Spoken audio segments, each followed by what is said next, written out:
सरस्वती के दो बेटे हैं। बड़े बेटे राम की शादी रज्जू से हुई है और छोटे बेटे श्याम के लिए लड़की देखने का सिलसिला जारी है। एक दिन रज्जू की माँ का फोन आता है और उसकी सास फोन उठाती है। हेलो, कौन बोल रहा है? दूसरी तरफ फोन पर रज्जू की माँ लीलावती बोलती है। हेलो समधन जी, मैं लीलावती बोल रही हूँ, रज्जू की माँ। अरे नमस्कार समधन जी, कैसी हो? बहुत दिनों के बाद याद किया आज। यहाँ पर तो सब कुछ ठीक है, बस मेरी तबीयत थोड़ी खराब है। अगर बुरा न मानो तो एक बात बोलूं? अरे कैसी बात कर दी आपने समधन जी, आपकी बात का बुरा क्यों मानना, बोलिए बोलिए। मेरी कुछ दिन से तबीयत ठीक नहीं है और यहाँ पर मेरी देखभाल करने वाला कोई नहीं। क्या आप रज्जू को कुछ दिन के लिए मेरे पास भेज सकती हैं? ठीक है, हम रविवार को रज्जू को छोड़ जाएंगे। इतना कहकर सरस्वती फोन काट देती है और अपनी बहू को आवाज लगाती है। रज्जू, ओ रज्जू, जल्दी यहाँ आना तो। क्या हुआ माँ जी, कुछ चाहिए था क्या? अरे नहीं, कुछ नहीं चाहिए।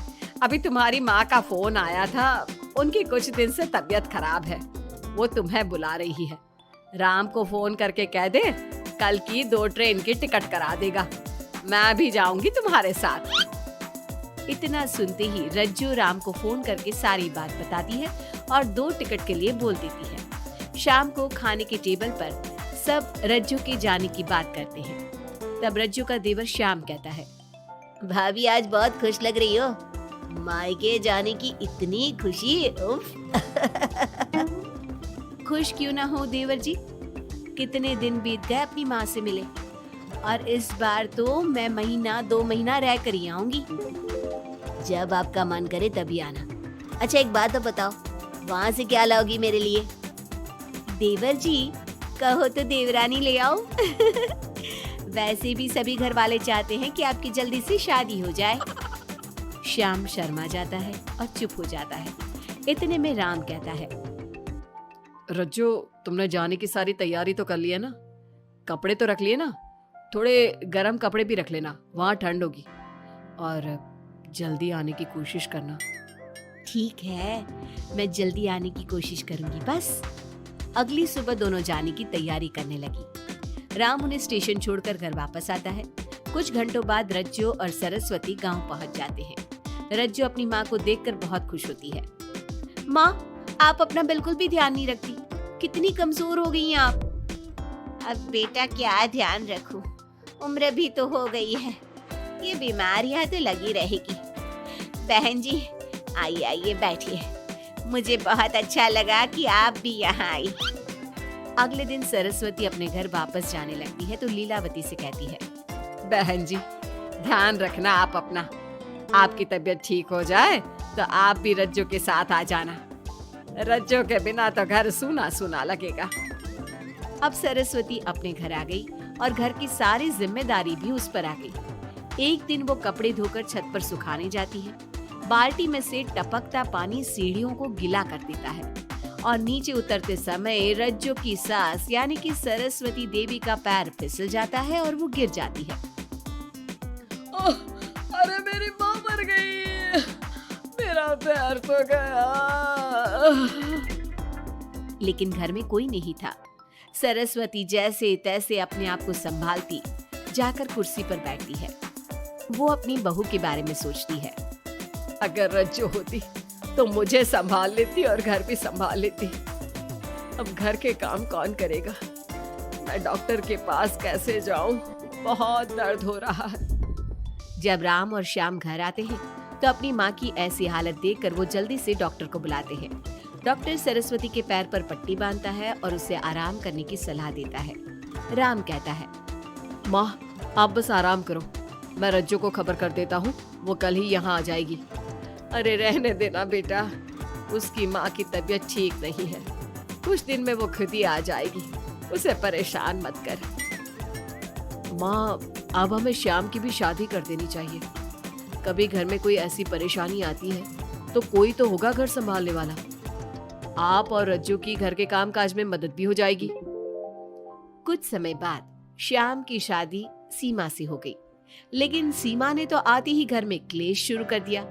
वो छोटी छोटी बातों पर लड़ती और उसे देखकर रज्जू का भी बर्ताव बदल गया। एक दिन सीमा सुबह उठने में लेट हो गई और रज्जू ने नाश्ता बना दिया। सभी अपने अपने काम पर चले गए। जैसे ही सीमा अपने कमरे से आई तो रज्जू ने कहा, तुम साफ सफाई कर लो, मैं कपड़े धोने जा रही हूँ, जल्दी काम हो जाएगा। रज्जू की बात सुनते ही सीमा आग बबूला हो गई और कहने लगी, आज मैं उठने में लेट क्या हो गई? आप मुझ पर हुक्म चलाने लगी। मुझसे कोई इस तरह से बात करिए मुझे बिल्कुल भी पसंद नहीं है। अरे सीमा, ये किस तरह की बात कर रही हो तुम मुझसे? मैंने कोई हुक्म नहीं दिया तुम्हें, मैं तो बस काम को जल्दी खत्म करने की बात कर रही हूँ। उन दोनों की नोक झोंक सुनकर सरस्वती बाहर आ जाती है और दोनों को समझाती है। शाम को सब एक साथ खाना खाने लगे, लेकिन खाने के बाद जब सब अपने कमरे में चले जाते हैं और खाने की टेबल पर थाली यूं ही छोड़ देते हैं, सरस्वती को ये देखकर बहुत गुस्सा आता है। वो दोनों बहुओं को बुलाकर कहती है, तुम सब खाना खाकर चले गए, अब ये बर्तन कौन उठाकर रखेगा? मेरे लिए छोड़कर गई हो सारा काम। तुम दोनों को शर्म नहीं आती? अब दोनों बहुएं एक दूसरे के ऊपर बात टालते हुए फिर लड़ने लगी। ये देख सरस्वती परेशान हो गई। उसने दोनों को डांटा और उन्हें अपने कमरे में भेज दिया। सरस्वती ने जूठे बर्तन धोए। कुछ दिन इसी तरह चलता रहा। अब दोनों सास की नजरों में एक दूसरे को गिराने में लग गई। माँ जी, जब भाभी फोन पर बात कर रही थी ना, तो कह रही थी मैं अपने मायके चली जाऊंगी तो देखते हैं कि कौन काम करता है, और ये हम सबकी बुराई कर रही थी वो। बहू, किसी की बात चुपके से सुनना गलत है ना? तुम आज के बाद ऐसा मत करना। अब तुम जाओ, मैं रज्जू को समझा दूंगी। सरस्वती ने रज्जू से बात करके उसे समझा दिया, लेकिन रज्जू को अपनी देवरानी पर बहुत गुस्सा आया। अब वो भी सीमा की चुगली अपनी सास से करने लगी। अगले दिन रज्जू अपनी सास के कमरे में जाती है और कहती है, मैंने सीमा को बात करते सुना था। वो देवर जी से कह रही थी कि अगर हम लोग अलग कहीं रहे तो हम ज्यादा खुश रहेंगे, रोज रोज की लड़ाइयों से भी बचेंगे। सरस्वती को इस बात पर गुस्सा तो बहुत आया, लेकिन उसने कुछ कहा नहीं। जब दोनों बहुओं को लगा कि सरस्वती उनकी बातों में नहीं आने वाली, तो उन्होंने रिश्तेदारों और पड़ोसियों से एक दूसरे की चुगली करना शुरू कर दिया। जब सरस्वती को ये बात पता चली तो उसने इनकी लड़ाई को शांत करने का उपाय निकाला। रज्जो, सीमा, यहाँ आओ दोनों। दोनों अपनी सास के पास आती हैं। कल मैं घर में हवन करवा रही हूँ, तुम पड़ोसियों और रिश्तेदारों को आने के लिए कह दो और हवन की सारी तैयारी कर लो। हवन का दिन आ गया। पंडित जी रामायण का पाठ करने लगे। माता सीता से महान कोई पत्नी नहीं, उन्होंने अपने पति के लिए सारे राजपाट, सुख सुविधाएं त्याग दी। अगर कोई पत्नी अपने पति को परिवार से अलग होने को कहती है तो वो पाप की भागीदार होती है, और बेटों को भी माँ से अलग नहीं होना चाहिए। सीमा पंडित जी की बात बहुत ध्यान से सुन रही थी और उनकी हाँ में हाँ मिला रही थी। ऐसे ही रामायण का पाठ अंतिम सीमा पर आ गया, जिसमें विभीषण के बारे में बताया गया था। अगर विभीषण अपने भाई का भेद न देता तो रावण का विनाश नामुमकिन था। पूजा खत्म होते ही सीमा बोल पड़ी, तभी तो मैं कहती हूँ परिवार में आपसी प्रेम होना बहुत जरूरी है, लेकिन मेरी सुनता कौन है इस घर में? आपसी प्रेम की बात कौन कर रहा है, जिसने घर में आती ही लड़ाइयाँ शुरू करवा दी?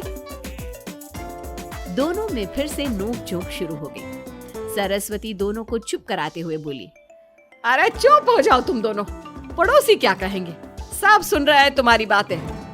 तभी उनमें से एक पड़ोसन बोलती है, सरस्वती बहन, क्यों चुप करवा रही हो अपनी बहुओं को?